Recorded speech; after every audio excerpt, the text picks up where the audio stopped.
Нови сомнежи за вмешаност на поранешни функционери од СДСМ во привилегиите што ги добивал газдата на кочанската дискотека Пулс, отвара порталот Плюс Инфо објавувајќи пораки добиени од истрагата за пожарот во кој настрадаа 63 лица, а повеќе од 200 беа повредени.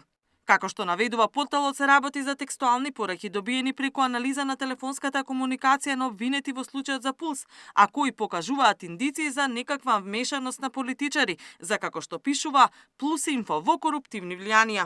Порталот се сомнeva дека вмешаност во давање на привилегии на газдата за да работи локалот можно е да имаат поранешниот министер за внатрешни работи Оливер Спасовски, потоа екс-вице-премиерот Бојан Мајричик преку роднински врски на неговата сопруга поранешната пратеничка Маринела Тушева, па се до екс-министерот Благој Бочварски и поранешната директорка на УЈП Сања Лукаревска. Во текстуалните пораки на кои се повикува Плюс Инфо се дава известна комуникација на синот на газдата на Пулс со трето лице од февруари 22, кој го известува дека наводно Спасовски се јавувал во полицијата во Штип за да ургира за дискотеката за проблеми што таа ги имала со кочанската полиција.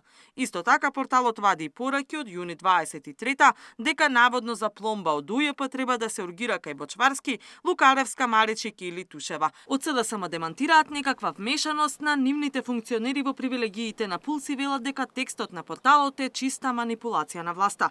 Дури манипулативната објава на Плюс Инфо всушност покажува дека обидите да се влие врз кадрите на СДСМ не успеале. Кафичот бил пломбиран, што е директна потврда дека никој од функционерите на СДСМ не попуштил. Со ова паѓаат во вода обидите да се инволвираат функционери од партијата во овој контекст. Ова што го прави власта е срамно и скандалозно, се вели во реакцијата на СДСМ. Катерина Нешкова, Сител телевизија.